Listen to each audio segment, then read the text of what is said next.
வேதத்திலிருந்து ஒரு வசனத்தை வாசிக்கலாம். எஸ்ராவின் புஸ்தகம் 1ஆம் அதிகாரம் 1வது வசனத்தை வாசிக்கலாம். எஸ்ராவின் புஸ்தகம் 1ஆம் அதிகாரம் 1வது வசனம். எரேமியாவின் வாயினாலே கர்த்தர் சொன்ன வார்த்தை நிறைவேறும்படி பெர்சியாவின் ராஜாவாகிய கோரேசுடைய 1ஆம் வருஷத்திலே கர்த்தர் பெர்சியாவின் ராஜாவாகிய கோரேசின் ஆவியை ஏவினதினாலே அவன். இதுல வாசிக்கிறோம், பெர்சியாவின் ராஜாவாகிய கோரேசின் ஆவியை கர்த்தர் ஏவினார் என்று. கர்த்தர் எல்லாருக்குள்ளும் ஒரு ஆவியை வச்சிருக்கிறார். ஆவி சிலருக்கு சோர்ந்து போய் இருக்குது, சிலருக்கு முறிஞ்சு போய் இருக்குது. அதான் நீதிமொழிகள்ல சாலமோன் எழுதுகிறார், முறிந்த ஆவி யாரால் தாங்கக்கூடும்? முறிந்த ஆவி எலும்புகளை உலர பண்ணும். ஆனா அப்படி அல்ல, முறிந்த ஆவியோடு நம்ம வாழ்வதற்காக கர்த்தர் நம்மளை அழைக்கல. உள்ளத்துல கர்த்தர் ஒரு புதிதான ஆவியை கர்த்தர் நமக்கு தந்திருக்கிறார். அதான் எசேக்கியேல் 37:14 நினைக்கிற ஆண்டவர் சொல்றாரு, என் ஆவியை உங்களுக்குள் வைப்பேன், நீங்கள் உயிர் அடைவீர்கள் என்று. எத்தனை பேரோட ஆவி உயிரோட இருக்குது? நிறைய இடத்துல நம்ம உயிரோட இருக்கிறோம் தேவனுடைய பிள்ளைகளே. உள்ள இருக்கிற உள்ளான மனசுல இருக்கிற ஆவி நிறைய பேருக்கு செத்து போயிற்று. அதனால ஜெபம் இல்லை, அதனால துதிக்க முடியல, அதனால கர்த்தரை ஆராதிக்க முடியல. ஆனா ஆண்டவர் அதான் சொல்ல, என் ஆவியை உங்களுக்குள் வைக்கும் போது நீங்கள் உயிர் அடைவீர்கள் என்று கர்த்தர் சொல்லுகிறார். எல்லாருக்குள்ளும் கர்த்தர் ஆவி மனிதனை கர்த்தர் வச்சிருக்கிறார். வெளியே பார்க்கறது போலி, உள்ள இருக்குதா ரியல் மேன். வெளியே வேஷம் காட்டலாம், வெளியே நடிச்சிடலாம், என்னன்னாலும் செஞ்சிடலாம். ஆனா உள்ள இருக்கிற உள்ளான மனுஷன் தான் உண்மையான மனுஷன். அந்த உள்ளான மனுஷன்ல கர்த்தர் ஆவியை வச்சிருக்கிறார். நீதிமொழிகளை சாலமோன் எழுதுவார், மனுஷனுடைய ஆவி கர்த்தர் தந்த தீபமா இருக்குதுன்னு எழுதுகிறார். அப்படின்னா என்ன அர்த்தம்? தீபம் என்ன செய்து எரிஞ்சுக்கிட்டே இருக்குதுன்னு எழுதுறாரு. இந்த உள்ள வச்சிருக்கிற இந்த ஆவி அது என்னது? தீபமா, அது எரிஞ்சுட்டே இருக்குது. இங்க நம்ம வாசிச்சோம், கோரேசின் ஆவியை ஏவினதுனாலே அவன் என்று. கோரேசை குறித்து உங்களுக்கு தெரியும், அவன் பெர்சிய ராஜா. கோரேஸ் ராஜா பிறப்பதற்கு முன்பதாக 200 ஆண்டுகளுக்கு முன்பாகவே ஆண்டவர் ஏசாயா மூலமாய் தீர்க்கதரிசனமாய் கர்த்தர் உரைத்தார். அவன் என் மேப்பன் என்று சொல்லுகிறார். நான் அபிஷேகம் பண்ணின கோரேஸ் என்று சொல்லுகிறார். அவனுக்கு முன்பாக வாசல்கள் பூட்டப்படாது என்று சொல்லுகிறார். இன்னுமாய் வெண்கல கதவுகளை உடைத்து இரும்பு தாழ்பாளைகளை முறித்து எல்லா வாக்குத்தத்தங்களையும் ஆண்டவர் கோரேசுக்கு வாக்கு பண்ணுகிறார். கோரேஸ் பிறப்பதற்கு முன்பதாகவே இந்த வாக்குத்தத்தம் உரைக்கப்பட்டது. இப்பொழுது கோரேஸ் 200 ஆண்டுகளுக்கு பின்பு கோரேஸ் பிறந்து அந்த ராஜா பெரியவனாகி ராஜ்யபாரத்தை தன் கையில் எடுக்கிறான். அவன் ஒரு பெர்சிய ராஜா. கோரேஸ் என்றால் சூரியன் போல பிரகாசிப்பவன் என்று அர்த்தம், இல்லை என்றால் ராஜ தொனி உடையவன் என்று அர்த்தம். கோரேஸ் என்றால் சூரியனை போல பிரகாசிப்பவன், இல்லை என்றால் ராஜ தொனி உடையவன் என்று அர்த்தம். இந்த கோரேஸ் பெர்சியா நாட்டில் இருக்கிறான். அவன் காதுகளுக்கு கேள்வி வருகிறது, எருசலேம் அலங்கம் எல்லாம் இடிக்கப்பட்டு சுட்டரிக்கப்பட்டு இருக்குது. இப்போ இஸ்ரவேல் ஜனங்கள் பாபிலோன்ல சிறையா இருக்கிறாங்க செய்தியை கேள்விப்பட்ட உடனே இந்த ராஜா சொல்றாரு, போங்க உங்க ஆலயத்தை கட்டுங்கன்னு சொல்லி அனுமதி கொடுத்தது மாத்திரமல்ல, கர்த்தர் அவனுடைய ஆவியை ஏவுனாராம். அந்த ஆவியில ஒரு ஏவுதல். என்ன ஏவுதல்? எருசலேம் அலங்கத்தை கட்டணும், அலங்கத்தை கட்டுகிற ஜனங்களுக்கு உதவி செய்யணும், ஆலயத்தை கட்டுறதுக்கு பெர்மிஷன் கொடுக்கணும் அப்படின்னு ஆவியானவர் உள்ள ஏவுனார். ஆச்சரியமா இருக்குதுல்ல. அவன் இருக்கிறது பெர்சியாவில். எருசலேமை குறித்து அவருக்கு என்ன பாரம்? ஆனா யாருக்குமே சொந்த நாட்டை குறித்து தான் பாரம் இருக்கும், அடுத்த நாட்டை குறித்து பாரம் இருக்காது. ஆனா அவரை பாருங்க, பெர்சியாவில் இருந்தாலும் எருசலேமை நினைக்கிறான். ஏன்? ஆவியானவர் உள்ள ஏவுறாரு. நான் இதுக்கு தான்ப்பா தெரிந்து கொண்டேன், நீ பிறக்கிறதுக்கு 200 ஆண்டுகளுக்கு முன்பாக தீர்க்கதரிசனம் உரைக்கப்பட்டது, நீ இந்த வேலையை செஞ்சே ஆகணும், உன் ராஜ்யபாரம் முடிவதற்குள், உன் இந்த ராஜாங்க இந்த பீரியட் முடிகிறதுக்குள்ள நீ தேவனுக்காக இதை செஞ்சிடணும்னு சொல்லி ஆவியானவர் உள்ள ஏவுறாரா. அதில் தான் கீழே உள்ள வசனங்களை வாசிக்க வேண்டாம். அவர் சொல்றாரு, பூமியின் ராஜ்யங்களை எல்லாம் எனக்கு தந்த. 2 வசனம் அப்படிதான் சொல்றாரு, பூமியின் ராஜ்யங்கள் எல்லாம் எனக்கு தந்தருளினார். பூமியின் ராஜ்யங்கள் எல்லாம் இப்ப யார் கையில இருக்குது? பெர்சியா ராஜாவே கோரேஸ் கையில இருக்கு. அப்ப என்ன செஞ்சிருக்கணும்? இந்த கோரேஸ் ராஜா அவன் நல்ல சிம்மாசனத்துல படுத்து அரண்மனையில சுகபோகமாய் வாழ்ந்து, நான் பூமியின் ராஜ்யங்கள் எல்லாம் ஜெயிச்சுட்டேன், 10 வீடு இருந்தாலே கையில பிடிக்க முடியாது, இவன் பூமியின் ராஜ்யங்கள் எல்லாம் கோரேஸ் கையில இருக்குது, ஆளுக அதிகாரம் திறமை ஐஸ்வர்யம் செல்வம் எல்லாம் கோரேஸ்ட இருக்கு.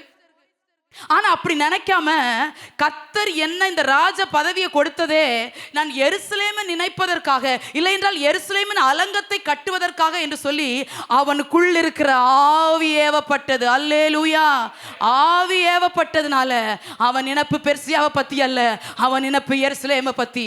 எத்தனை பேருடைய ஆவியை கர்த்தர் இந்த காலையில ஏவுகிறாரோ, எத்தனை பேருடைய ஆவி அனல் கொண்டு எரிகிறதோ, எத்தனை பேருக்குள்ள இருக்கிற உள்ளான ஆவி தேவனுக்காய் வாழ வேண்டும், தேவனுக்கு தேவனுக்காய் ஓட வேண்டும் வாஞ்சையா இருக்கிறதோ அவர்கள் தான் ஊழியத்தை நினைப்பார்கள், அவர்கள் தான் ஊழியத்தை தாங்குவார்கள், அவர்கள் தான் ஜெபிப்பார்கள், அவர்கள் தான் தேசத்தின் மேல் பாரப்படுவார்கள். எல்லாராலும் அப்படி பாரப்பட முடியாது, எல்லாராலும் நினைக்க முடியாது. ஆனா கோரேசின் ஆவியை கர்த்தர் ஏவினதினாலே கீழுள்ள வசனத்தெல்லாம் வாசித்து பார்த்தா தேசம் அங்கு விளம்பரம் பண்ணுவித்தான். என்ன விளம்பரம்? நாதாராஜன் வால்போஸ்ட் ஓட்டினானா? இல்ல, நான் ஆலயத்தை கட்ட போறேன், அலங்கத்தை கட்ட போறேன், எல்லாரும் தோள் கொடுக்கிறவங்க தோள் கொடுங்க, கொடுக்கிறவங்க கொடுங்க, பொன்னையும் பொருளையும் கொடுக்கிறவங்க கொடுங்க. 5ஆம் வசனம் சொல்லுகிறது. 5ஆம் வசனத்தில் கடைசி பகுதியை பார்க்கிறோம். யாருடைய ஆவியெல்லாம் ஏவுனாரோ அவர்கள் எல்லாரும் எழும்பினார்கள். ஓ தேவனுக்கு மகிமை. ஒரு மனுஷன் தான் எழும்புனான், ஒரு மனுஷனுடைய ஆவியை தான் கர்த்தர் ஏவுனாரு. ஒரு மனுஷன் ஏவுனதுனால ஒரு கூட்டமே எழும்புச்சு. ஒரு மனுஷன், ஒரு மனுஷி தேவனுக்காக வாழணும், தேவனுக்காக இதை செய்யணும், தேவனுக்காக பிரயாசப்படணும்னு சொல்லி கர்த்தர் தந்த ஆவியை உணர்ந்து யாரெல்லாம் எழும்புறாங்களோ அவங்க பின்பதாக கர்த்தர் ஒரு சேனையவே எழும்ப செய்வார். அது நீங்களா இருக்க வேண்டும் என்று நான் வாஞ்சிக்கிறேன். நீங்க எழும்புனா அவங்க பிள்ளைங்க எழும்புவாங்க, நீங்க எழும்புனா அவங்க குடும்பம் எழும்பும், நம்முடைய குடும்பம் எல்லாம் நம்ம சபை ஆசீர்வதிக்கப்படும். சபைகள் எல்லாம் ஆசீர்வதிக்கப்பட்டால் தேசங்களுக்கு நாம் ஆசீர்வாதமாய் நன்மையாய் மாறுவோம். பாருங்க, ஒரே ஒரு மனுஷன் கோரேஸ் எதையுமே நினைக்கல. இவ்வளோ ராஜ்யங்களெல்லாம் எனக்கு தந்து இப்படியெல்லாம் என் பேர் பெரும்பாலும் பாருங்களேன், உயர்த்தப்பட்டவங்க ஊழியங்களை தாங்க மாட்டாங்க.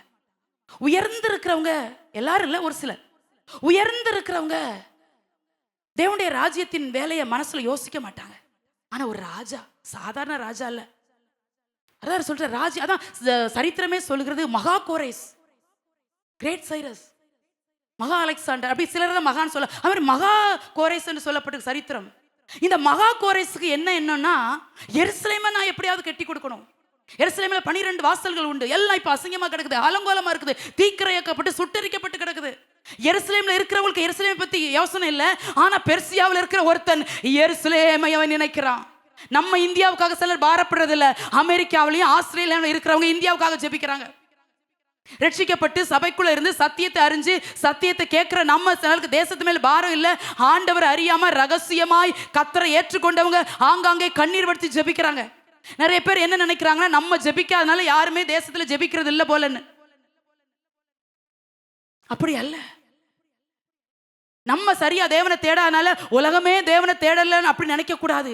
இரவும் பகலும் இரவும் பகலும் இரவும் பகலும் அணையாத தீபமாய் ஜெப தீபம் ஆங்காங்கே எரிந்து கொண்டிருக்கிறது, ஆங்காங்கே எரிந்து கொண்டிருக்குது. எத்தனை பேர் அதை ஆவியில உணர்றீங்கன்னு தெரியல. தேவனுடைய பிள்ளைகளே, உங்கள் ஆவி எப்படிப்பட்டதா இருக்குது? நிறைய நேரத்தில் நம்ம என்ன சொல்றோம்னா, அந்நிய பாஷை பேசுறதுனால ஆவியானவர் எனக்குள்ள இருக்கிறான்னு நினைச்சுக்கிறோம். நான் அந்நிய பாஷை பேசுறேன், அதனால ஆவியான எனக்குள்ள இருக்கிறாரு. நான் கோவப்பட்டாலும் எனக்குள்ளதான் இருக்கிறாரு, நான் கெட்ட வார்த்தை பேசினாலும் எனக்குள்ளதான் இருக்கிறாரு, ஏன்னா நான் அந்நிய பாஷை பேசுறேன். தப்பு கணக்கு போடாதீங்க. அந்நிய பாஷை பேசுறதுனால ஆவியானவர் உள்ள இருக்கிறார் நினைச்சிடாதீங்க.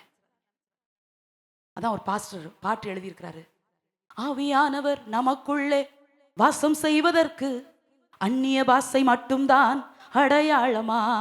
அன்பு வேண்டாமா, பொறுமை வேண்டாமா, தாழ்மை வேண்டாமா அப்படின்னு எழுதியிருப்பாரு. ஆவியானவர் உள்ள இருக்கணும், அன்பு இருக்கணும். அதுதான் ஆவியானவருடைய ஒரு கனி. அது ஆவியின் கனிகள், அது ஒன்று. ஆவியின் கனி ஒண்ணுதான், ஃபிளேவர் தான் 9. அன்பு இல்ல, பொறுமை இல்ல, சகிப்புத்தன்மை இல்ல, எதுவுமே இல்ல. ஆனா ஆவியான உள்ள இருக்க. ஏன்னா நான் அந்நிய பாஷை பேசுறேன். நோ நோ நோ, இல்ல இல்ல. இன்னைக்கு ஆவியானவர் இந்த சத்தியத்துக்கு உங்கள் கண்களை கத்த திறப்பாராக, பிரகாசிக்கிற மனக்கண்களை கத்தர் உங்களுக்கு தருவாராக. எவ்வளவோ நம்ம சபையில வந்து அந்நிய பாஷை பேசலாம். அதான் பவுல் எழுதுவார், எனக்கு ரொம்ப ஆச்சரியமா இருக்கும், உங்கள் எல்லாரிலும் நான் அதிகமான பாஷைகளை பேசுகிறேன் எழுதுவார். எனக்கு ரொம்ப ஆச்சரியமா இருக்கு, ஆண்டவர் அப்படி தாங்கப்பா, தைரியமா எழுந்து சொல்ற சபை நடுவே நான் அதிக பாஷைகளை பேசுகிறேன் என்று. அதிக பாஷைகளை பேசுகிறேன்னு சொன்னா அதே பவுல் தான் எழுதுவாரு, நீ எவ்வளவு பாஷைகளை பேசினாலும் அன்பு உனக்கு இராவிட்டால் என்று எழுதுகிறார். நீ சத்தமிடுகிற வெண்கலத்தை போல இருப்பேன்னு எழுதுகிறார். உள்ள ஆவியானவர் இருக்கிறாரு, ஆவியானவர் இருக்கிறாரு. சிலர் பாருங்க, எதை பேசினாலும் ஆவியானவர் பேசினாருப்பாங்க. அவங்களுக்கு ஒரு காரியம் ஆசையா இருக்கும், அதை செய்யணும்னு அவங்க நினைச்சிருப்பாங்க. ஆவியானவர் தான் சொன்னார். நோ நோ நோ, ஆவியானவர்ல அப்படி வம்புக்கு இழுத்து விடக்கூடாது. ஆவியானவர் இன்றைக்கு நமக்குள்ள இருக்கிற ஒரு ஆவி மனுஷன்ல ஒரு எழுப்புதலை தருவாராக, ஒரு வைராக்கியத்தை தருவாராக. அதே சிந்தையோடு இந்த செய்தியை நீங்கள் கவனிக்கும்படி உங்களை அன்போடு கேட்கிறேன். வாசிக்கலாமா? யோபுவின் புஸ்தகம் 32ஆம் அதிகாரம் 8வது வசனத்தை வாசிங்க. யோபு 32:8. ஆனாலும் மனுஷரில் ஒரு ஆவியுண்டு, சர்வ வல்லவருடைய சுவாசமே அவர்களை உணர்வுள்ளவர்களாக்கும். இதுல பார்க்கிறோம் ஒரு வசனம் அழகா எழுதப்பட்டிருக்கிறது. மனுஷனுல ஒரு ஆவி உண்டு, எல்லாருடைய சர்வ வல்லவுடைய சுவாசமே அவர்களை உணர்வுள்ளவர்கள் ஆக்கும் என்று எழுதப்பட்டிருக்கு. எல்லாத்துக்குள்ளும் ஒரு ஆவி வச்சிருக்கிறார். அந்த ஆவியில சுவாசத்தை வச்சிருக்கிறார். ஏன் இன்னைக்கு அழகாய் வந்து கர்த்தரை ஆராதித்துக் கொண்டிருக்கிறோம் அப்படின்னா, நமக்குள்ள சுவாசம் இருக்குது. அதனால இன்னைக்கு தேவனை ஆராதிக்க வந்திருக்கிறோம். நம்ம இப்ப பிரீத் பண்ணிக்கிட்டே இருக்கிறோம். நம்ம ஒருவேளை நம்ம பிரீத் பண்றது நமக்கு தெரியாம இருந்தாலும் நம்ம சுவாசித்து கொண்டே இருக்கிறோம். நமக்குள்ள ஒரு சுவாசம் சுவாசித்து கொண்டிருக்கிறதுனால நம்ம இங்க இருக்கிறோம். இந்த சுவாசம் யார் தந்ததுன்னு நீங்க நினைக்கிறீங்க? என் தாயுடைய சுவாசம் தான் எனக்குள்ள இருக்கு சொல்ல முடியுமா? என் தகப்பனுடைய சுவாசம் தான் எனக்குள்ள இருக்குது, ஏன்னா என் தாய் தகப்பன் தான் பெற்றெடுத்தாங்க, அதனால அவங்க சுவாசத்தை எனக்கு கொடுத்தாங்கன்னு சொல்ல முடியுமா? இல்ல. சர்வ வல்லவுடைய சுவாசம். எத்தனை பேர் ஒத்துக்கிறீங்க? சர்வ வல்லவுடைய சுவாசம். அவ சுவாசத்தை நமக்குள்ள ஊதி இருக்கிற. அதான் வேதம் சொல்லுகிறது, தம்முடைய சாயலாக படைத்தவர் தம்முடைய ஜீவ சுவாசத்தை நம்முடைய நாசியில ஊதினாராம். ஜீவ சுவாசம் அது. அது சர்வவளுடைய சுவாசம். அப்போ மூச்சை இழுத்து மூச்சை வெளியே விடுறோம். அப்படி செய்கிறோம். இது எப்படி வெளியே விடணும்? ஏசு ஏசு ஏசு. அந்த மூச்சு எப்படி தான் இருக்கணும்? அது இயேசுவாவே துடிச்சுட்டே இருக்கணும். அதான் சர்வவளுடைய சுவாசத்தை கர்த்தர் நமக்கு தந்த. இந்த சுவாசம் எதுக்கு? நான் நல்ல பலனா இருக்கணும், 100 வயசு வரைக்கும் வாழணும், அப்படிக்க அது இல்லை. இந்த சர்வவளுடைய சுவாசம் எதுக்கு நம்ம கொடுக்கப்பட்டிருக்கிறதுனா, நம்ம உணர்வுள்ளவர்களாய் மாற்றும்படி. ஐயோ, இந்த சுவாசம் தந்தவர் கர்த்தர், எனக்குள்ள சுவாசத்தை வச்சவர் கர்த்தர், அதனால நான் உணர்வுள்ளவனா இருப்பேன். எத்தனை பேர் நம்ம அப்படி நினைக்கிறோம் தேவனுடைய பிள்ளைகளே? நம்ம ஃப்ரீயா பிரீத் பண்றதுனால நிறைய நேரத்தில் தேங்க்ஸ் சொல்றதே இல்லைல்ல. நமக்கு வெண்டிலேட்டர் தேவையில்லை, நமக்கு ஆக்சிஜன் தேவையில்லை, விலைக்கு வாங்க தேவையில்லை. ஆக்சிஜன் தேவையில்லாத்துக்கும் விலைக்கு வாங்கி சுவாசிக்க வேண்டிய அவசியம் இல்லை. கர்த்தர் நல்ல லங்ஸை சுவாச உறுப்புகள் எல்லாம் கர்த்தர் நமக்கு சீரா எங்களுக்கு உதவி செய்கிறார், உதவி செய்திருக்கிறார். அதனால இன்னைக்கு காலையில் வந்து ஜீவனோடு கர்த்தர் ஆராய்த்து கொண்டிருக்கிறோம். இதுக்கெல்லாம் ஒவ்வொரு நாள் தேங்க்ஸ் சொல்லுங்க. வாழ்நாளெல்லாம் உங்க இன்டர்னல் ஆர்கன்ஸ் உள் உறுப்புகள்லாம் நல்ல பலனாய் சுகமாய் இருப்பதாக. இதை சொன்னது யாருன்னா எலிகு சொல்றார். யோபுக்கு 4 ஃப்ரெண்ட்ஸ். முதல் 3 பேர் ரொம்ப வயசானவங்க, அவங்க எல்லாம் பேசி முடிச்சுட்டாங்க, ரொம்ப பேசுறாங்க. இந்த எலிகு கொஞ்சம் யங் மேன் போல தெரியுது. அதனால அவர் சொல்றாரு, நான் உங்கள் எல்லாரிலும் நான் இள வயது உள்ளவன், அதனால ரொம்ப பொறுமையா இருக்கிறேன். என்ன ஞானம் பாருங்க. சிலருக்கு பாருங்க கொஞ்சம் வயசா இருக்கும், நல்ல ஞானமா பேசுவாங்க.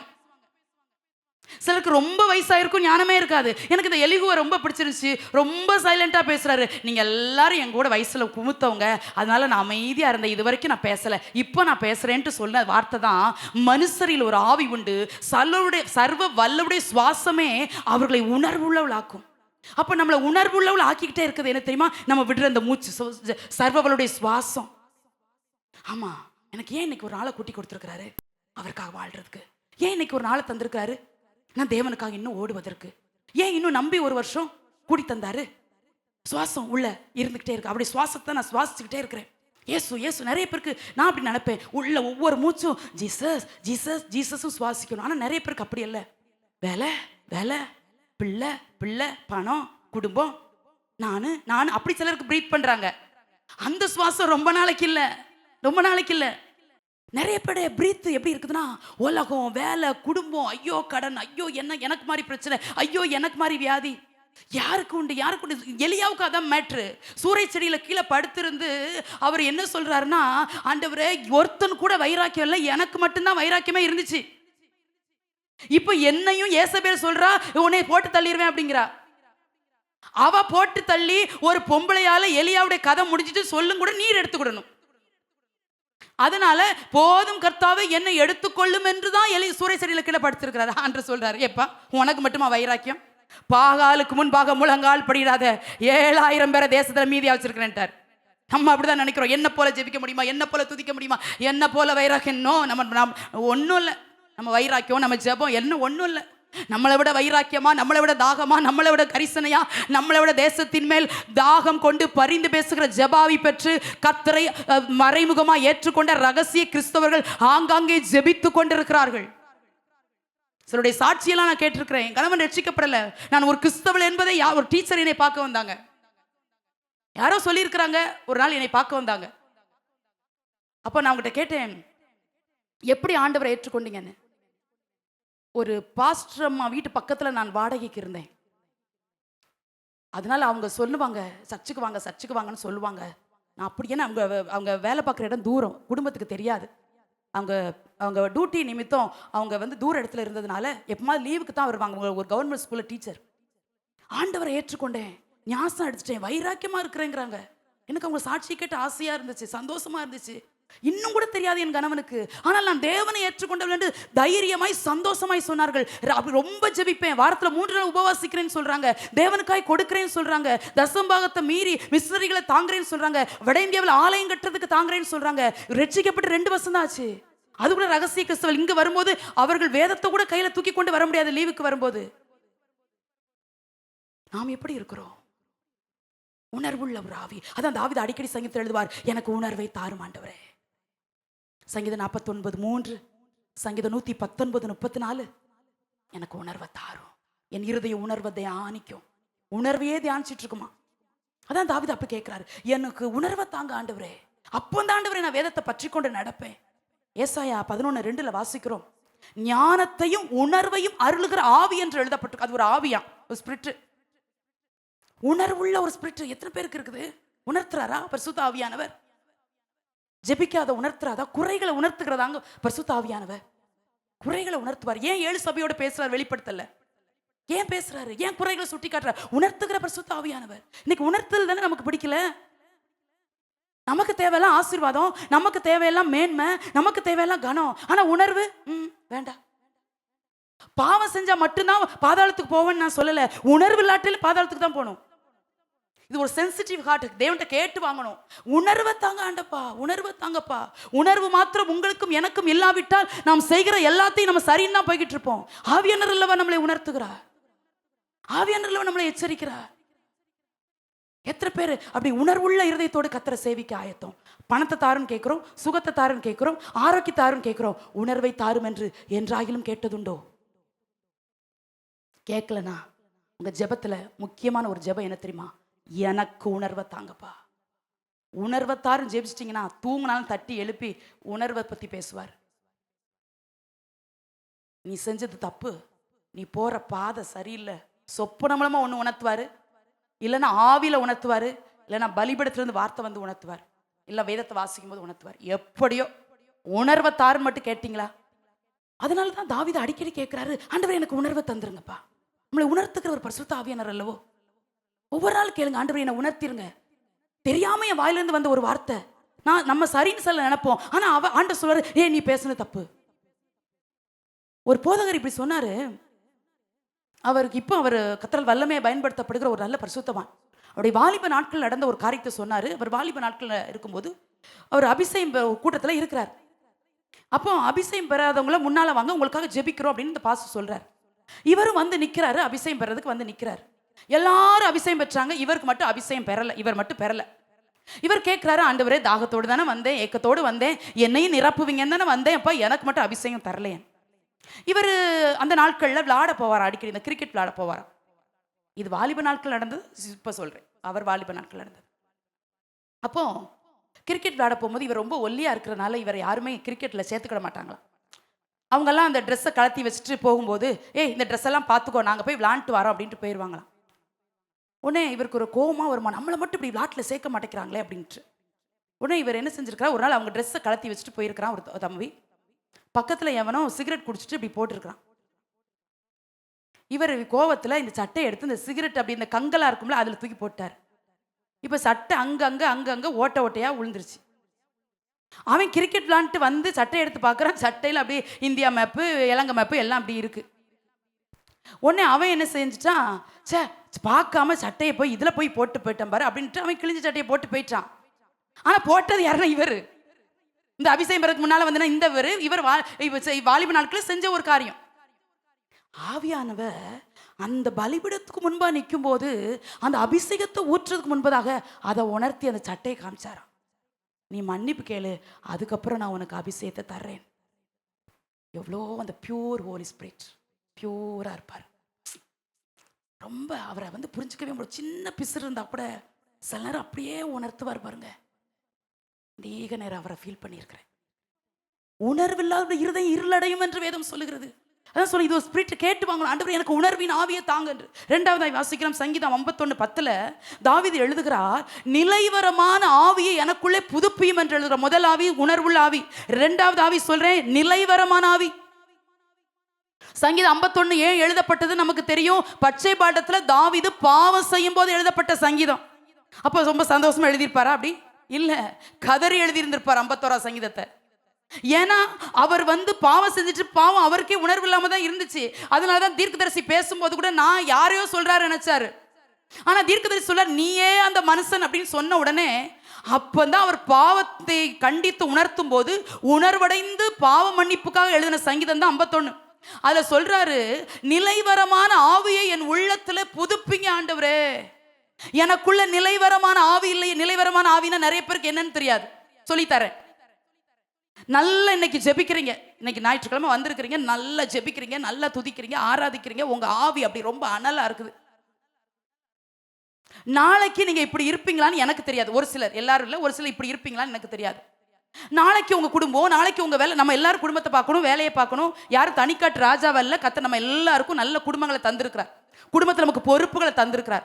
ஆகவே குடும்பத்துக்கு செய்ய வேண்டிய கடமைகளை செய்யணும், குடும்பத்தை பத்தி யோசிக்கணும், குடும்பத்திற்காக பிரயாசப்படணும், எல்லாம் உண்மை. ஆனா இந்த எல்லா வேலைகளின் மத்தியிலும் உங்கள் ஆவி ஒண்ணு போல இருக்குதா? இன்னைக்கு நீங்க ஆவிக்குள்ள இருந்த மாதிரி நாளைக்கு உங்களால இருக்க முடியுமா? 2 நாள் ஜெபிச்சா 4 நாள் சிலருக்கு ஜெபிக்க முடியல. அங்க நிலைவரமான ஆவில, ஆவி நிலையா இருக்கணும், அதான் நிலைவரமான ஆவி.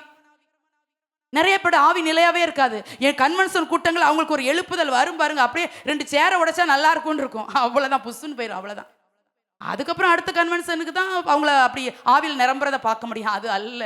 12 மணிக்கு 1 மணிக்கு எழுப்பி விட்டா கூட, உற்று தண்ணீரே எந்த தேவாவியே ஜீவநதியே என்னில் பொங்கி பொங்கி வா. அதிகாலை 4 மணிக்கு எழுப்புனா கூட, உந்த நேக்கும் விருப்பமெல்லாம் என் இதய துடிப்பாக மாற்ற, அப்படி சொல்ல தெரியும். அதுதான் ஆவி. எப்போது ராத்திரி ஆனாலும் 12 மணி ஆனாலும் 2 மணி ஆனாலும் அந்த ஆவி நிலைவரமாவே இருக்கும். அவரை துதிக்கிறது, அவரை பாடுறது, அவரை ஏங்குறது, அவரை பிரசன்னத்துக்காக ஏங்குறது. நிறைய பேருக்கு எப்போ ஆவி வரும் அப்படின்னா, 4வது பாட்டு படிக்கும் போது அந்த கீபோர்டு வால்யூமை கூட்டி அப்படியே டெம்போவை அடிச்சு அப்பதான் ஆவியானவரே வருவார். அது நிலைவரமான ஆவி இல்லை. வீட்டில் நீங்க மட்டும்தான் இருக்கிறீங்க, வேற யாரும் இல்லை, தனிமையில தான் நீங்க உட்கார்ந்து இருக்கிறீங்க, ஏதோ ஒரு வேலை செஞ்சுட்டு இருக்கீங்க. அப்ப கூட உங்களால அந்நிய பாஷை பேச முடியுதா? அப்ப கூட ஆவியானோட ஃபீல் பண்ண முடியுதா? அப்ப கூட ஆவியானோட உறவாட முடியுதா? அதுதான் நிலைவரமான ஆவி. இந்த ஆவிக்கு பலவீனம் தடை இல்லை. இந்த ஆவிக்கு வீட்டில் இருக்கிற பிரச்சனைகள் தடை இல்லை. அதான் சொன்னல, மனுஷனுடைய ஆவி கத்த தந்த தீபம், அது எரிஞ்சுக்கிட்டே தான் இருக்கணும். அதான் நிலைவரமான ஆவி. ஏன் தாவீதுங்க கதறி சொல்றாருன்னா, எனக்கு நிலைவரமான ஆவி இல்லை ஆண்டவரே. நான் அவர் தாவீது சொல்றாரு 59 சங்கீதத்தை நீங்க தலைப்பை பார்த்தீங்கன்னா, சவுல் கொல்றதுக்கு ஆட்களை ஏவி விடும் போது பாடினாராம். எனக்கு அது மட்டும் ரொம்ப ஆச்சரியமா இருக்கும். அது எப்படிங்க பாட முடியும்? தாவீதை கொல்றதுக்கு ஆளை ஏவி விட்டான் சவுல். அப்ப கூட பாட முடிஞ்ச தாவீதுக்கு இன்னொரு சங்கீதம் 34 நினைக்கிறேன், வேஷம் மாறும் போது பாடுறாருல. ஒரு இடத்துல தாவீது வேஷம் மாறி போறாரு. எது, என்ன வேஷம்? மாறுவேட போட்டியா? அபிமெலேக் முன்பாக வேஷம் மாறி பைத்தியக்காரனை போல அவர் உமிழ்நீரை வடிச்சிட்டு ஓடுற மாதிரி ஓடுறாரு. அப்ப கூட பாட முடிஞ்சிச்சு. அப்பெல்லாம் பாடின எனக்கு, சிங்கத்தையும் கரடியும் கொண்ணும் போதெல்லாம் பாடின எனக்கு, சவுல் சசுத்தாவி பிடித்திருக்கும் போது சுரமண்டலத்தில் வாசிச்சு அப்பெல்லாம் துதிச்ச எனக்கு, பாவம் செய்யும் போது உணர்வு இல்லாம போச்சு ஆண்டவரே. நிலைவரமான ஆவியை நான் இழந்துட்டேனே. நான் என்ன ஒரு மதிகட்ட மனுஷனா இருக்கிறேன். நிலைவரமான ஆவியை உள்ளத்துல புதுப்பிச்சிருங்க ஆண்டவரே. அது வீக்கா போச்சு, அந்த ஆவி பழசா இருக்குது ஆண்டவரே. இன்னைக்கு புதுப்பிச்சிருங்க ஆண்டவரே. என்ன ஒரு ஏக்கம் பாருங்க தாவீதுக்கு. நிலைவரமான ஆவி. கர்த்தருடைய பிள்ளைகளை, நிலைவரமான ஆவி எத்தனை பேருக்கு இருக்குது? இந்த வாரத்தில் ஆராய்ச்சி நீங்க வீட்டுக்கு போறீங்க. இந்த வாரம் எல்லாம் உங்களுக்கு அனுகூலமா இருக்குமோ இல்லையோ எனக்கு தெரியாது. நம்முடைய வழிகளை அறிந்தவர் கர்த்தர் ஒருவர் தான். அதுக்காக வாழ்க்கையில சந்திக்கிற பிரச்சனைகள், நீங்க சுமந்து செல்கிற சில பாடுகள், ஆவியானவருக்கும் உங்களுக்கு இருக்கிற கனெக்ஷனை கட் பண்ணக்கூடாது. அங்கதான் நீங்க நிலைவரமான ஆவி இழந்து விடுகிறீர்கள். தாவீது அதான் ஏக்கமா சொல்றாரு, இப்ப இழந்துட்டேனே, இப்படியெல்லாம் என்ன போல பாட முடியுமா? அவரை தாவீதை அரண்மனையில் அறிமுகப்படுத்தும் போதே ஒரு வார்த்தை சொல்லி தானே அறிமுகப்படுத்தினாங்க, வாசிப்பதில் தேறினவன். என்னது? அவன் நியூஸ் ரீடரா? சுரமண்டல வாசிப்பதில் தேறினவன் என்று அறியப்பட்ட நானு. அதனாலல்லவா இந்த மேன்மை, அதனாலல்லவா இந்த ராஜ பதவி, அதனாலல்லவா இந்த ராஜரீக அபிஷேகம். ஒரு நிமிஷத்துல நிலைவரமான ஆவி இழந்துட்டேனே ஆண்டவரே. இனி என் வாழ்க்கையில இழந்துடக்கூடாது நிலைவரமான ஆவிய. இதாங்க ஆவியானவர். நம்ம எல்லாரும் வீக் பர்சன் தான், எங்கேயோ நம்ம விழுந்துருவோம். ஆனால் நிலைவரமான ஆவியை புதுப்பியும் என்று ஆண்டவற்றை கேட்குறோம். அதான் தாவீது கேட்கிறார், ஆண்டவரே நிலைவரமான ஆவியை உள்ளத்துல புதுப்பியும். அடுத்து ஒரு ஆவி சங்கீதம் 51:12 சொல்றாரு, உற்சாகமான ஆவி என்ன தாங்கும்படி செய்யும். எப்படிலாம் யோசி யோசி எழுதுறாரு பாருங்க. ஏன் அப்படின்னா தாவீதுக்கு இப்போ இருதயம் கீறுது. ஐயோ ஆண்டவரே பாவம் செஞ்சுட்டனே. சாதாரண பாவம் இல்லை தேவனுடைய பிள்ளைகளே, விபச்சார பாவத்தை மட்டும் செய்யல, கொலையே பண்ணிட்டார். அதுக்காக கோர்ட்ல போய் இந்த கேஸை கொண்டு ஃபைல் பண்ணா நிச்சயமா தாவீதுக்கு மரண தண்டனை விதிக்கணும், அவ்வளவு பெரிய பாவம். ஆனா மன்னிப்பு கேட்டு ஆண்டவற்றை கதறாரு. ஆண்டவர் ரட்சணியத்தின் சந்தோஷத்தை திரும்பவும் எனக்கு தந்த. அப்போ என்ன அர்த்தம்? சந்தோஷமே போய் ரட்சணிய சந்தோஷம்னா ரட்சிப்பின் சந்தோஷத்தை இழந்துட்டனே, சந்தோஷம் போயிட்டே. அன்னைக்கு பாவத்தை சந்தோஷமா நினைச்சேன், அதனால கொலை பண்ணினேன், அதனால இந்த காரியத்தை செஞ்சேன். உரியாவின் மனைவின் தெரிஞ்சிருந்து கூப்பிட்டு வந்தேன் வீட்டுக்கு, ஏன்னா எனக்கு சந்தோஷமா இருந்துச்சு, ஏன்னா அவ ரொம்ப அழகா இருந்தா. ஆனா உற்சாகமான ஆவி என்னை விட்டு போயிட்டு ஆண்டவரே. மரண இருளின் பள்ளத்தாக்கில் நடந்தாலும் தேவரீர் என்னோடு கூட இருக்கிறீர்லாம் சொன்னனே. யூதாவின் வனாந்திரத்தில் இருக்கும் போதெல்லாம் பாடினனே. என் பிள்ளை அப்சலோம் துரத்தும் போதெல்லாம் பாடினனே. அந்த உற்சாகம் போயிட்டு ஆண்டவரே. உற்சாகமான ஆவி என்கிட்ட இல்லையே, அது என்ன தாங்கட்டும்ங்கிறார். நம்ம என்ன நேரத்தில் கிருபை தாங்கட்டும்னு சொல்லுவோம், உங்க பலன் என்ன தாங்கட்டும்னு சொல்லுவோம். ஆனா இன்னைக்கு இருந்து ஜெபிக்க போறோம், உற்சாகமான ஆவி என்ன ஒவ்வொரு நாளும் தாங்கட்டும் ஆண்டவரே. ஆவியில உற்சாகம் இருந்தால் தான் ஜெபிக்க முடியும். மாம்சம் பலவீனம் உள்ளது, ஆனால் ஆவி தான் உற்சாகம் உள்ளது. ஆவியில உற்சாகம் வர வர வர அவங்களோட ஆவி உற்சாகமா இருக்க இருக்க கை தட்டுங்கன்னு சொல்லவே வேண்டாம், கொடுங்கன்னு சொல்லவே வேண்டாம், சர்ச்சுக்கு வாங்கன்னு சொல்லவே வேண்டாம். அதான் சொல்ல, உற்சாக ஆவி இருக்கிறவங்க தான் இன்னும் கொடுக்கணும், இன்னும் ஊழியங்களை தாங்கணும், இன்னும் விசாரிக்கணும், இன்னும் ஜெபிக்கணும், இன்னும் பாரப்படணும்னு சொல்லுவாங்க. சொல்லாமலே ஞானஸ்நானம் எடுப்பாங்க, உணர்த்துருவாரு, அவங்களே வந்து கேட்பாங்க ஞானஸ்நானம் தாங்க பாஸ்டர் அப்படின்னு. கேட்கவே வேண்டாம். ஞானஸ்நானம் எடுக்கிறதுக்கு போதிக்க மட்டும்தான் உரிமை உண்டு எங்களுக்கு, எடுங்கன்னு கட்டாயப்படுத்துறதுக்கு எங்களுக்கு யாருக்கும் உரிமை கிடையாது. அது உங்களுக்கும் தேவனுக்கும் உறவின் அடிப்படையில் தீர்மானிக்கப்படுகிறதா அந்த உடன்படிக்கை. திருமணத்தில் கணவனும் மனைவியும் செய்கிற உடன்படிக்கை விட இந்த உடன்படிக்கை மகா மேன்மையானது என்று நான் சொல்வேன். தாவீது சொல்றா, உற்சாகத்தை இழந்துட்டேனே ஆண்டவரே, பாவத்தில் என் இருதயம் உற்சாகம் கொண்டுட்டே, என் இருதயம் உற்சாக ஆவி என்ன தாங்கும்படி செய்யும். எத்தனை பேரை உற்சாகப்படுத்துறீங்க தேவனுடைய பிள்ளைகள்? இது ஒரு என்கரேஜிங் ஸ்பிரிட். எத்தனை பேரை உற்சாகப்படுத்திருக்கீங்க சொல்ல முடியுமா தைரியமா? நான் ஒரு 4 பேரை ஞாயிற்றுக்கிழமை சர்ச்சுக்கு வந்தாலே ஒரு 4 பேரை உற்சாகப்படுத்தாம நான் போக மாட்டேன். நம்ம டிஸ்கரேஜ் தான் பண்ணிட்டு இருப்போம். பாட்டு சரியில்லை, கீபோர்டு சரியில்லை, அது சரியில்லை, இது சரியில்லை. நோ, அது ஒரு பொல்லாத ஆவி. இயேசுவின் நாமத்தில் அந்த ஆவி வெளியேறி போகட்டும். எதை செய்யறாங்களா பாராட்டி பேசுங்க. ஊக்குவிக்கிறவனை ஊக்குவித்தால் நாளைக்கு அவன் தேக்கு வைப்பான், தேக்கு விக்கிறவனை ஊக்குவிக்காவிட்டால் அவன் ஊக்குவிப்பான். நான் உற்சாக ஆவிய ஊழியமா செஞ்சுட்டு இருக்கேன், அதனால தைரியமா சொல்றேன். என்னைக்காவது உங்களை டிஸ்கரேஜ் பண்ணி பேசியிருக்கேன் தேவனுடைய பிள்ளைகளை?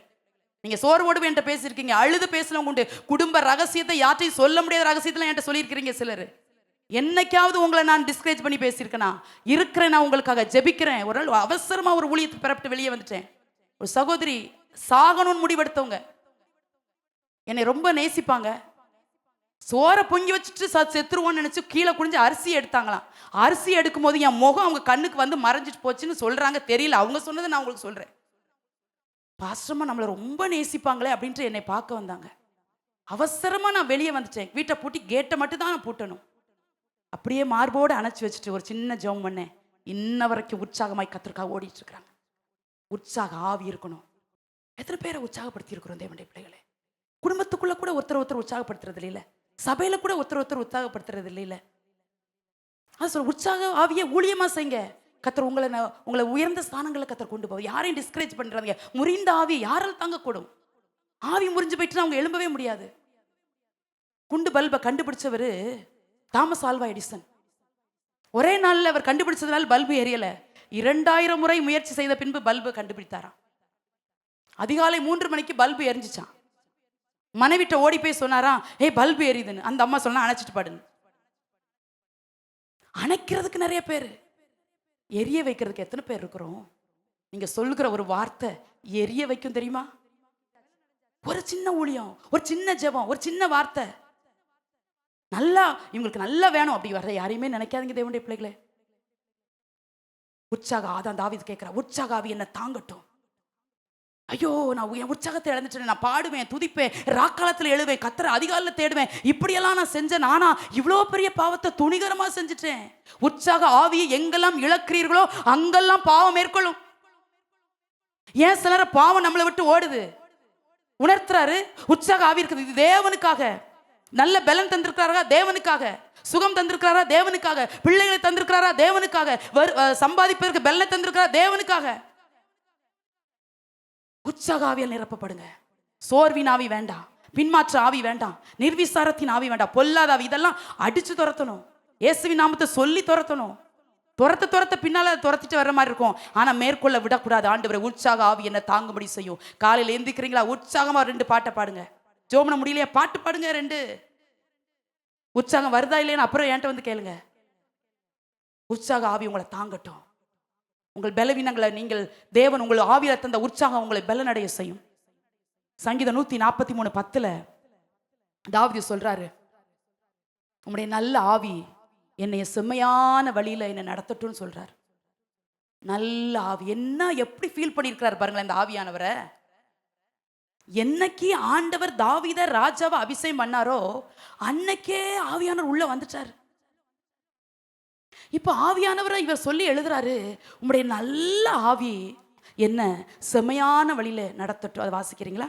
உமக்கு பிரியமானதைச் செய்ய எனக்கு போதித்தருளும். நீரே என் தேவன். உம்முடைய நல்ல ஆவி என்னைச் செம்மையான வழியிலே நடத்துவாராக. அதை கூட எதுக்கு கேட்கிறாரு பாருங்களேன். அந்த நல்ல ஆவியை கூட எதுக்கு கேட்கிறாருன்னா, உங்களுக்கு பிரியமானதை செய்யணும் ஆண்டவரே. என்ன தேவனுடைய மனுஷன் பாருங்க. இந்த நல்ல ஆவினால என் வீட்டில் 4 நல்ல காரியம் நடக்கணும் ஆண்டவரே, நான் தொட்டதெல்லாம் பொன்னாய் விளங்கணும் ஆண்டவர். அப்படி சொல்லலை. உங்களுடைய நல்ல ஆவி எனக்குள்ள இருந்தா என்னை செமையான வழியில நடத்துகிறது மாத்திரம் இல்ல, உங்களுக்கு பிரியமானது செய்ய எனக்கு போதிப்பீங்கல்லப்பா. எத்தனை பேர் கேட்குறீங்க தேவனுடைய பிள்ளைங்க? அவர் நம்ம பெற்றிருக்கிறது நல்ல ஆவியை பெற்றிருக்கிறோம், நல்ல பரிசுத்த ஆவியானவரை பெற்றிருக்கிறோம், முத்திரையாக பெற்றிருக்கிறோம். வாக்கு கடங்காத பெருமூச்சுகளோடு நமக்காக வேண்டுதல் செய்கிற ஆவியானவரை நம்ம தரிசித்து ஆராதித்து கொண்டிருக்கிறோம். எத்தனை பேர் அதை ஃபீல் பண்றீங்க? நான் பெற்றிருக்கிறது நல்ல ஆவி, எனக்குள்ள இருக்கிற நல்ல ஆவியானவர் என்னை நல்ல பாதைகளை நடத்துவார். ஆவியானவர் கிட்ட பாதையில் யாரையா நடத்துவாரா? இல்லை, நல்ல பாதைகளில் நம்மளை நடத்துகிறவ. கால்கள் இடறது போல இருக்குதா? வழி தெரியலையா? வாசல்கள் அடைக்கப்பட்டது போல இருக்குதா? யாரும் உங்களுக்கு அனுகூலமா இல்லையா? தேற்றுவார் ஒருவர் இல்லாம இருக்கிறது போல நீங்க இருக்கிறீங்களா? கண்ணை கட்டி காட்டுல விட்ட மாதிரி சொல்ற மாதிரி இருக்குதா? யாற்ற பேசுறது, எதை சொல்றது, 1 2 அப்படி பல விதத்துல நீங்க சோர்ந்து போய் அங்கலாச்சு போய் நிக்கிறீங்களா?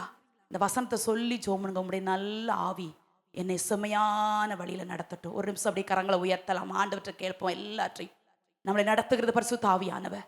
எல்லாரும் சொல்லுங்க, உங்களுடைய நல்ல ஆவி என்னை செமையான வழியில் நடத்தட்டும். 3 தடவை சொல்லலாமா? உங்களுடைய நல்ல ஆவி என்னை செமையான வழியில் நடத்தட்டும். உங்களுடைய நல்ல ஆவி என்னை செமையான வழியில் நடத்தட்டும். நீங்கள் கர்த்தருக்கு முன்பாக செய்த அறிக்கையின்படியே கர்த்தர் உங்களை நடத்துவாராக.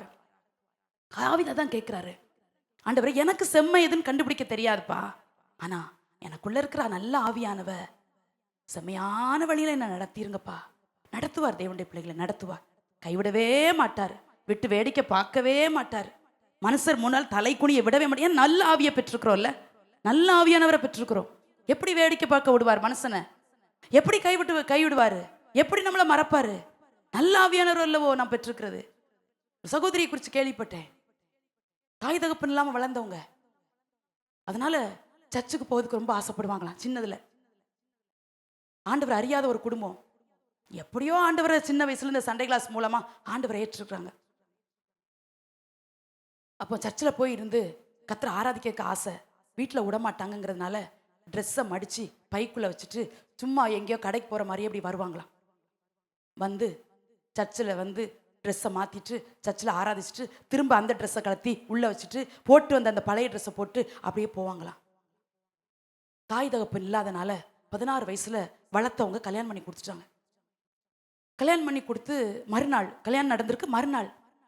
மறுநாள் ரத்த வாந்தி எடுத்து கீழே விழுந்துட்டாங்க. உடனே மாமனார் மாமியாரும் சொல்றாங்க, போதும் இவ வேண்டாம், இவ கூட நீ குடும்பம் நடத்திக்கிட முடியாது, இவளை அனுப்பி விட்டுரு அப்படின்னு சொல்றாங்க மகன்கிட்ட. அவன் சொன்னானா, எம்மா கல்யாணம் பண்ணிட்டேன், அதனால இவ எப்படி ரொம்ப நாள் உயிரோட இருக்க மாட்டா, செத்துருவா, அதனால மரிக்கிற வரைக்கும் நான் பொறுப்படுத்துக்கிறேன்.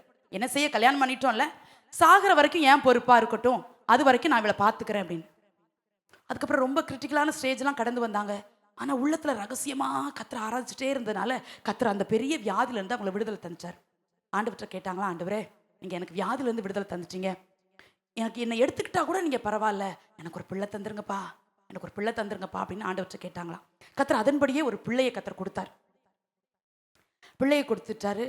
பிள்ளை தந்து கொஞ்ச நாள் கழிச்சு கண்ணு அவங்களுக்கு தெரியாமல் போயிடுச்சான். ஆனால் கண்ணு தெரியாத சூழ்நிலையிலும் அந்த குடும்பம் நல்லா அவங்களுக்கு அனுகூலமாக இருந்திருக்கிறாங்க. கணவனும் அந்த பிள்ளையை அனுகூலமாக இருந்திருப்பாங்கன்னு நினைக்கிறேன். அனுகூலமாக இருந்திருக்கிறாங்க. அப்போ ஆண்டவர்கிட்ட கேட்டாங்களா, ஆண்டவரே என்னை சுகப்படுத்துனீங்க, நல்ல குடும்பத்தை தந்தீங்க, எனக்கு பிள்ளையும் தந்தீங்க, இன்னும் ஒன்னே ஒன்று உங்கள்கிட்ட கேட்குறேன், எனக்கு ஒரு ஊழியத்தை தந்துருங்கப்பா. நான் சின்ன வயசுலேருந்து உங்களுக்காக வாழ்ந்தவா, ஆண்டவரை ஏற்றுக்கொண்ட நாள்லேருந்து உங்களுக்காக நான் வாழ்ந்தவான்னு சொல்லி ஆண்டவற்ற ஒரு ஊழியத்தை கேட்டாங்களாம். கர்த்தர் அவங்க ஜெபத்தை கர்த்தர் கனம் பண்ணி 400 விசுவாசிகளை கர்த்தர் அவளுக்கு தந்து ஒரு ஊழியக்காரியாய் கர்த்தர் அவளை மாற்றி இருக்கிறார். செம்மையான வழியில நடத்துகிற பரிசுத்த ஆவியானவர் செம்மையான வழியில உன்னை நடத்துவார் மகளே, செம்மையான வழியில உன்னை நடத்துவார் மகனே. யார் சொன்னது உன் கால்கள் இடரும் என்று, யார் சொன்னா நீ வாழ மாட்டாய் என்று, யார் சொன்னா உன் புள்ள தலை எடுக்காதுன்னு, செம்மையான வழியில நடத்துகிற பரிசுத்த ஆவியானவரை சேவிக்கிறோம். சவால் விட்டு சொல்றேன், அவர் உங்களை செம்மையான வழியில் நடத்துவார், இருளிலும் நடத்துவார், வனாந்திரத்தில் நடத்துவார், பள்ளத்தாக்கின் அனுபவத்தில் நம்மை நடத்துவார்.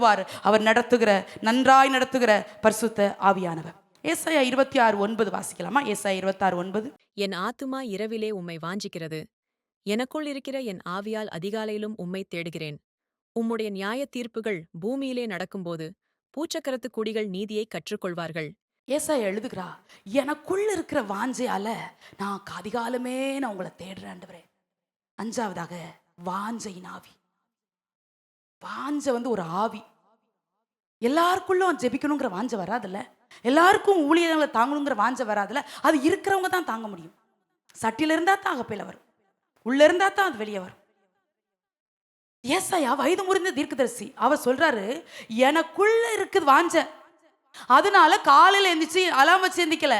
யாரோ ஏசாயா 2 மணி ஆயிற்று 3 மணி ஆயிற்று எந்திப்பா அப்படின்னு சொல்லல. எனக்குள்ள இருக்கிற வாஞ்சையால் நான் உம்மை தேடுகிறேன். அப்படி எத்தனை பேர் சொல்றீங்க, எனக்கு வாஞ்சை இருக்குது அதனால தினமும் தேவனை தேடுறேன், சபையில ஜெபம் நடக்கும் போதெல்லாம் நான் மிஸ் பண்றதில்ல, ஏன்னா எனக்குள் வாஞ்சை இருக்கிறது. வாஞ்சையின் ஆவியை கர்த்தர் தருவாராக. இன்னைக்கு உலகத்துக்கு காட்டுகிற வாஞ்சை ஊழியத்துல காட்டுறதில்ல, குடும்பத்துக்கு காட்டுகிற வாஞ்சை ஜெபத்துல காட்டுறதில்ல, சொந்த பந்தங்களுக்கு காட்டுகிற வாஞ்சை சபையில காட்டுறதில்ல. ஏன்னா இருதயம் முழுசும் உலக பிரகாரமான வாஞ்சையினால, இச்சையினால, லௌகீக கவலையினால அதுதான் ஃபில்லா இருக்குது. இங்க வரைக்கும் இப்ப எல்லாருக்கும் என்னதான் ஃபில்லா இருக்குன்னா உலகத்துக்கு மேலதான். எங்கேயோ ஒரு இடத்துல சின்னதா ஏசப்பா அங்கங்க இருக்காருன்னு நினைச்சுக்கிட்டு அப்படியே ஒரு கூட்டம் ஓடுது. இருதயம் முழுசும் ஆண்டவர் நிறைஞ்சு இருக்கணும். தாவீது ஒரு இடத்துல எழுதுவாரு, சங்கீதம் 17, ராக்காலத்துல என் இருதயத்தை புடமிட்டு பார்த்தோம், ஒன்று காணாது இருக்கு. அவருக்கு தாங்க வாழ்க்கையில சர்க்கிள். அதான் உணர்வை தாருங்கிறாரு, அதான் நிலைவரமான ஆவியை கேட்கிறாரு, அதான் உற்சாகாவியை கேட்கிறாரு. இருதயத்தை புடமிட்டு பார்த்தா கூட ஒண்ணுமே இல்லைன்னு எழுத முடிஞ்ச 17ஆம் சங்கீதத்துல எழுத முடிஞ்ச தாவீதுக்கு 51ஆம் சங்கீதம் எழுதக்குள்ளேயும் பெரிய சர்க்கிள். அதுக்காக வரிசையா அப்படி எழுதிக்கிட்டே வந்தாருன்னு நான் சொல்லல. நான் அடிக்கடி ஆண்டவர்கிட்ட சொல்லுவேன், ஆண்டவர் ஓப்பன் ஹார்ட் சர்ஜரி பண்ணுங்கப்பா, ஓப்பன் ஹார்ட் சர்ஜரி பண்ணுங்க, டெய்லி பண்ணுங்கப்பா என் இருதயத்தை. ஹாஸ்பிட்டலில் போய் ஓப்பன் ஹார்ட் சர்ஜரி பண்ணுறதுக்கு எத்தனை லேக்ஸ் கேட்குறாங்க, ஃப்ரீயாக பண்ணட்டுமே ஆவியானவ, ஹார்ட்டை ஓப்பன் பண்ணட்டும். எங்கேயாவது அடப்பு இருந்தா, ஆவிக்குரிய அடப்புகளை சொல்லிட்டு இருக்கிறேன், பெருமைங்கிறது ஒரு அடப்பு, கோபங்கிறது ஒரு அடப்பு, மாம்ச வயிறாக்க ஒரு அடப்பு, எடுத்து விடட்டும் இயேசுவின் நாமத்தினால. ஒருவேளை உலக பிரகாரமா வால்வுல அடைச்சிட்டு ரத்த காட்டுக்கு போற அந்த ரத்த குழாயில் அடப்பு இருந்தா அவன் ஆப்ரேஷன் பண்ணி எடுத்து விட்டுருவான். ஆனா இந்த அடப்பு இருந்துச்சுன்னா பரலோகத்துக்கே போக முடியாதே. அது லட்சங்களை செலவழிச்சாதான் அங்க சர்ஜரி பண்ண முடியும். ஆவியானவர் ஃப்ரீயால பண்றேங்கிறாரு நமக்கு. நம்ம ஹார்ட்டை மட்டும் ஒப்பு கொடுத்தா போதும். அதான் சாலமோன் எழுதுகிறார், என் மகனே உன் இருதயத்தை எனக்கு தா அப்படிங்கிறாரு. கையத்தான் கேட்டாரா, காலத்தான் கேட்கிறாரா? இருதயத்தை எனக்கு தா. எல்லா காவலோடு உன் இருதயத்தை காத்துக்கொள். ஏன் இங்க இருக்குது விஷயம், இருதயத்தை நம்மளே பார்த்ததில்ல, ஆனா அது உள்ள இருந்துகிட்டு என்னென்ன வேலையெல்லாம் செய்து பாருங்க. அதான் ஏசாயா சொல்றாரு, எனக்குள்ள இருக்கிற வாஞ்சையால நான் காலையில நான் போய் உட்கார்ந்துருவேன்ப்பா. அது எனக்குள்ள இருக்கிற வாஞ்சை. அந்த வாஞ்சை யாரும் அடக்க முடியாது. அதான் உன்னத பாட்டிலே வாசிக்கிற, அடிக்கடி சொல்றேன், வெள்ளங்களும் தண்ணீர்களும் அந்த நேச அனலை தணிக்கவே முடியாது வாஞ்சையோடு. அதான் அவர் சொல்றாரு, அந்த வாஞ்சை இந்த வயது முதிர்ந்த காலத்திலும் என்ன தேவனுக்குள்ள தேட வைக்குது. நிறைய நேரத்தில் ஏன் நம்ம தேவனை தேடுறத, தேவ சமூகத்துக்கு வர்றதை வாஞ்சிக்கிறது இல்லை அப்படின்னா, உள்ளத்துல அந்த தேட்டமே இல்லை. உங்க பிள்ளை தூர இடத்துல இருக்குதுன்னு வச்சுக்கோங்களேன், ரொம்ப நாள் நீங்க உங்க பிள்ளையை பார்க்கவே இல்லை. பிள்ளை முகத்தை பார்த்த உடனே எவ்வளோ பூரிக்கும் ஒரு தாய் தகப்பனுக்கு. கட்டி பிடிச்சு அணைச்சு முத்தமிட்டு, சரி ரொம்ப நாளை பார்க்கல. நம்மளாம் சிலர் நீங்கள் ஏர்போர்ட்டில் கூட பார்த்துருப்பீங்கல்ல, ரொம்ப நாள் கழித்து வர்றவங்கள அப்படி கெட்டி பிடிச்சி அப்படி வாழ்த்துவாங்க. ஏன் தெரியுமா? வாஞ்ச பார்க்கணும் பார்க்கணும். அதை விட தேவ பிரசனம் இன்பமானது அல்லவோ? அதை விட தேவ பிரசனம் இனிமையானது. ஒவ்வொரு நாள் ஏங்கி ஏங்கி வரணும். என்ன பேசுவீங்கப்பா இன்னைக்கு? என்ன பேசுவீங்க? இன்னைக்கு பேசிட்டாருங்கிறதுக்காக நாளைக்கு பேச மாட்டாரா? நாளைக்கு ஜெபம் இங்கே வச்சாலும் நாளைக்கும் பேசுவார். செவ்வாய்க்கிழமை திருமண ஆராதனையில் ஒரு செய்தி கேட்போம், புதன்கிழமையில் ஒரு செய்தி கேட்போம். பேசிக்கிட்டே தான் இருக்கிறார், பேசிக்கிட்டே இருக்கிறார். பேசுகிற ஆவியானவர் சேவிக்கிறோம், பேசாத கல்லையும் மண்ணையும் ஆராதிக்கல. ஆண்டவர் பேசி பேசி எதுக்கு பேசுறாரு? வாஞ்சைய அவர் உற்சாகப்படுத்துறார். நம்மளுக்கு நமக்குள்ள இருக்கிற வாஞ்சையை இன்னும் கூட எரிய வைக்கிறார். இந்த வாஞ்சை சொல்லி ஆராதிக்காது, சொல்லாமலே ஆராதிக்கும். உங்களுக்குள்ள வாஞ்சை மட்டும் இருந்தா போதும். தாவீது அதான் நிறைய இடத்துல எழுதுவார்ல, மானானது நீரோடைகளை வாஞ்சித்து கதறுவது போல என் ஆத்மா வாஞ்சிக்குது ஆண்டவரே அப்படின்னு சொல்வார். மானு வனாந்திரத்துல தண்ணீரை தேடி ஓடுமா ஒண்ணு. ரெண்டாவது, இந்த மான் கூட்டங்கள் கொடிய விலங்குகளை காப்பாத்துறதுக்காக நீருக்குள்ள போய் மூழ்கிக்கிட்டு இந்த கழுத்தை மட்டும் காட்டுமா. அப்பயாவது நம்ம தப்பிச்சிட மாட்டோமா அப்படின்னு ஓடிப்போ. அதுக்கு தான் நீரோட ஏங்கி ஓடுது. மான் எதுக்கு ஓடுது? ஒன்று தண்ணி குடிக்க, இன்னொன்று பாதுகாப்புக்காக.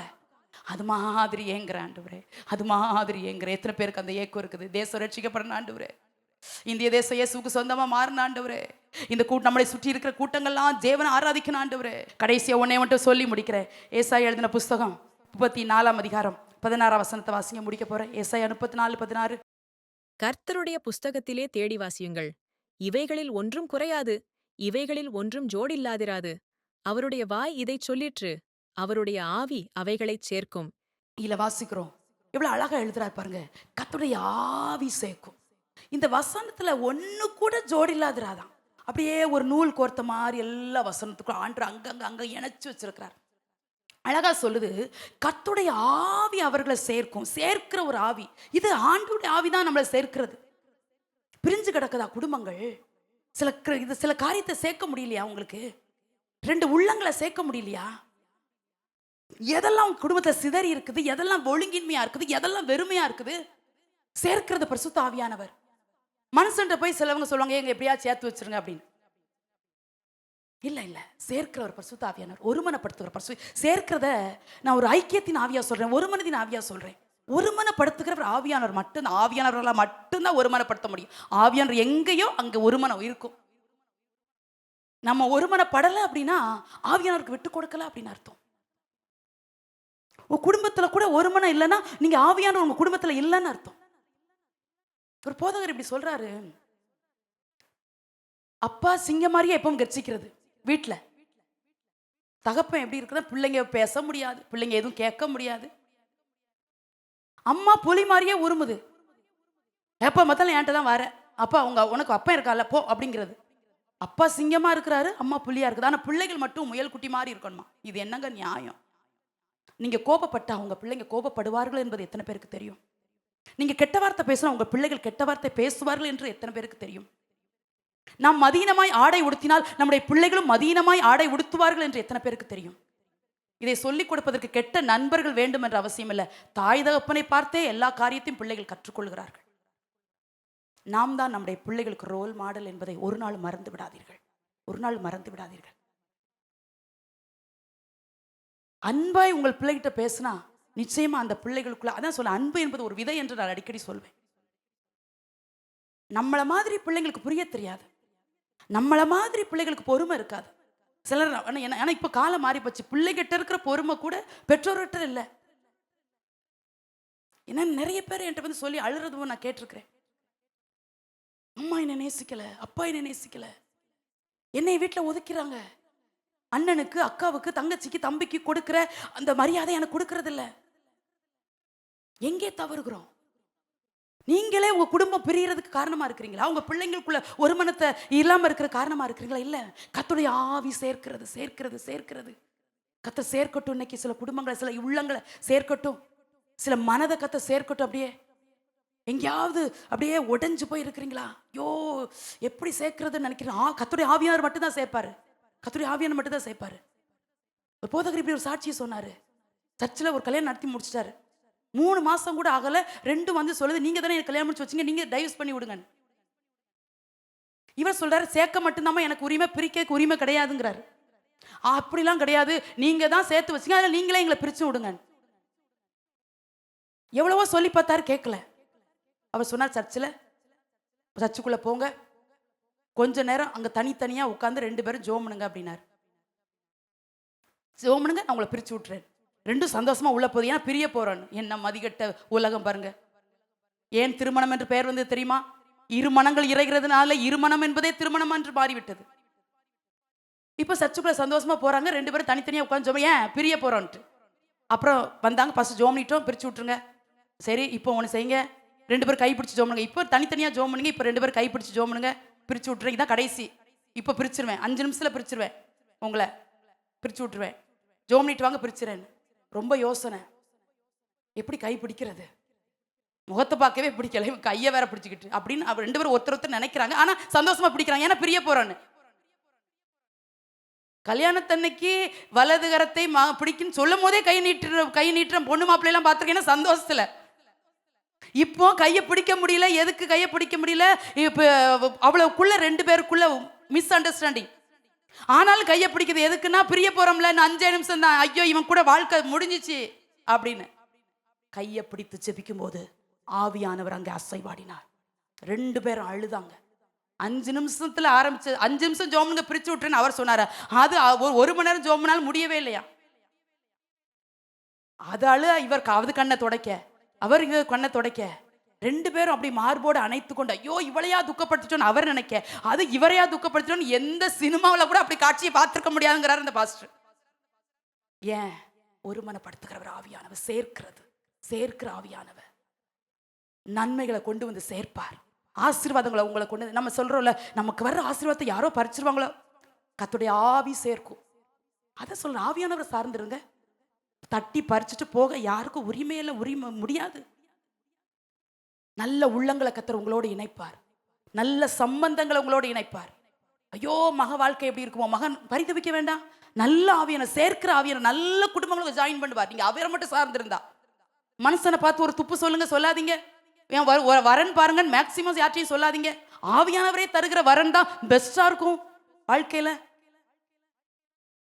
அதெல்லாம் பிரிஞ்சு சிதறப்பட்டு, ஐயோ என் நன்மையெல்லாம் அங்கங்க சிதறிட்டு, என் கையின் பிரயாசம்லாம் எங்கேயோ போகுது அப்படின்னு நினைக்கிறீங்களா? ஆவியானவர் இன்னைக்கு சேர்க்கட்டும்.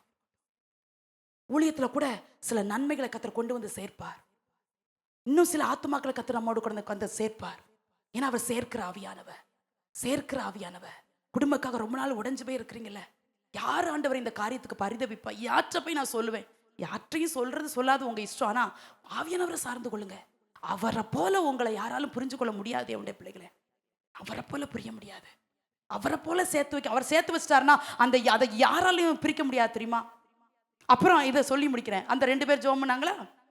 இப்போ 2 பேரும் ஒருத்தர் கண்ணீரை தொடச்சி, ஒருத்தர் மார்பில் சாஞ்சு ரொம்ப சந்தோஷமா இருந்து வெளியே வர்றாங்க. இப்போ பாஸ்டர் வாங்க பிரிச்சு விடுறேன்னு. பாஸ்டர் அவளை விட்டு 5 நிமிஷம் இருக்க முடியாதுங்காரா அவரு. இந்த அம்மா சொல்லுதா, எம்மாடி செத்தாலும் இவளை கூட சாவேன் அப்படிங்கிறது. ஏன்? ஒருமனப்படுத்திட்டார் ஆவியானவர். கைப்பிடிச்சு ஜெபிக்கிற ஜெபத்தில் அவ்வளோ மேன்மை இருக்குதான். 2 பிள்ளைகளை தந்துருந்தாருன்னா தாய் நடுவில் நின்றுக்கோங்க. ஏன் தாயின்னு சொல்றேன்னா, தகப்பன் நீங்க ஜெபிப்பீங்க நம்புறதா நம்பலையா தெரியல, நீங்களும் கர்த்தர் உங்களுக்கு ஜெபாவி தந்தா நீங்களும் சேர்ந்துக்கோங்க. 2 கையிலையும் உங்க பிள்ளையை பிடிச்சுக்கோங்க. 2 பிள்ளை தந்திருந்தாருன்னா 2 கையும் கர்த்தர் பிடிச்சுக்கோங்க. அது பொம்பளை பிள்ளையோ ஆம்பளை பிள்ளையோ, அது பிடிச்சிச்சோ பிடிக்கலையோ 2 நிமிஷம் கையை பிடிச்சி, இந்த கையில ஒரு பிள்ளை இந்த கையில ஒரு பிள்ளை, ஜெபிச்சு பாருங்க அற்புதம் நடக்குதான்னு. போ ஹெல்மெட் எடுத்து கொடுக்குறது, வண்டி சாவி எடுத்து கொடுக்குறது, லஞ்ச் பேக்கை ப்ரிப்பேர் பண்ணி கொடுக்குறது. போ நேராயிட்டு போயிட்டா போ நோ வா, அம்மா ஜோம்னி தான் அனுப்புவேன். அப்படியே பழக்கிடணும் பிள்ளைகளை. அம்மா ஜோம்னாம நீங்கள் எங்கேயோ இருக்கிறீங்களா, பிள்ளைங்க வேலைக்கு போகுது, எங்கேயோ கிளம்புது, நீங்கள் இல்லைன்னா ஃபோனில் கூட உங்கள் பிள்ளைகளுக்கு ஜோம்னி பழகுங்க. கைப்பிடிச்சு ஜெபிக்கிற ஜெபத்தில் அவ்வளோ வல்லமை இருக்குது. ஆவியானவர் சேர்க்கிற ஆவியானவர், பிரிக்க விடமாட்டார், சிதற விடமாட்டார், உடைவுக்கு அனுமதியே இல்லை. அப்படியே எழுமி நிற்கலாமா? ஹல்லேலூயா. ரீகதானா சாந்தரகத்து நமௌரையாசா லேக பௌதரகத்தனாரி ரீமனமோ ஷபலகதுனியாந்தரபௌ ஷகதானியாந்தரா. ஆவியானவர் இங்கு உலாவுகிறத, ஆவியானவர் இங்கு வாசம் பண்ணுகிறத நான் ஆவியில உணர்ந்து உங்களோட பேசியிருக்கிறேன். ஓ நல்ல ஆவியானவர், கர்த்தர் ஆவியானவர் மட்டும் இன்னைக்கு சார்ந்து கொள்ள போறீங்க. வேற எதுவும் நீங்க கேட்க வேண்டாம். இப்போ ஆவியானவரே உங்களை சார்ந்து வாழ்ற வாழ்க்கையை மட்டும் எனக்கு தாங்கப்பா. நான் பெற்றுக்கிறது நல்ல ஆவியானவர் என்னை செம்மையான வழியில நடத்தட்டும், என்னை செம்மையான வழியில நடத்தட்டும். ரீகா பால சாகாதார அரியா. 2 நிமிஷத்துல முடிச்சிருவேன். அப்படியே ஒப்பு கொடுக்கலாமா? ஆவியில ஒருமனப்படுறீங்களா? ஆவியில ஒருமனப்படுங்க, ஆவியில ஒருமனப்படுங்க, எதையும் நினைக்காதீங்க.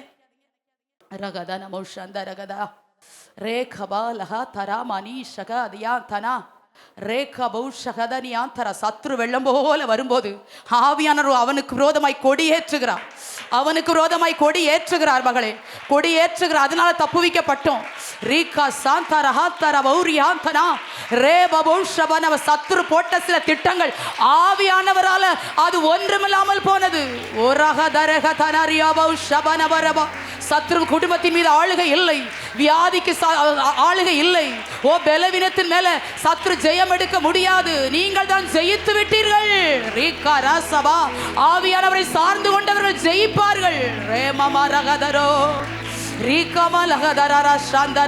சேர்க்கிற ஆவியானவர், இணைக்கிற ஆவியானவர், ஒருமனப்படுத்துகிற ஆவியானவர் அப்படியே ஒருமனப்படுத்துவாராக. கணவன் மனைவிக்குள்ள ஒரு மனம், சபைக்குள்ள ஒரு மனம், பிள்ளைகளுக்கு பெற்றோர்களுக்கு ஒரு மனம். ரீபலஹா தரமௌஷயா தனா ரேகபலஹ தரபரியாஷனரமௌரியாந்தனா. உற்சாக ஆவி தாங்கட்டும், நிலைவரமான ஆவி புதுப்பிக்கப்படட்டும், வாஞ்சையின் ஆவி பெருகட்டும். கோரேசின் ஆவி ஏவினது போல கர்த்தர் இந்த பகற்காலத்துல சிலர் ஆவியை கர்த்தர் ஏவுகிறதுக்காக ஸ்தோத்திரம். ரகபலர மமமோஷே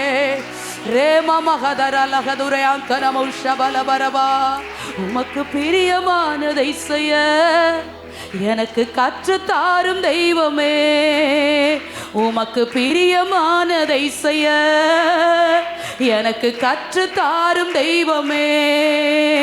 நீரே என் தேவன், உம் நல்ல பரிசுத்தம் செம்மையான வழியிலே. அப்படியே ஜெபமா கேளுங்க.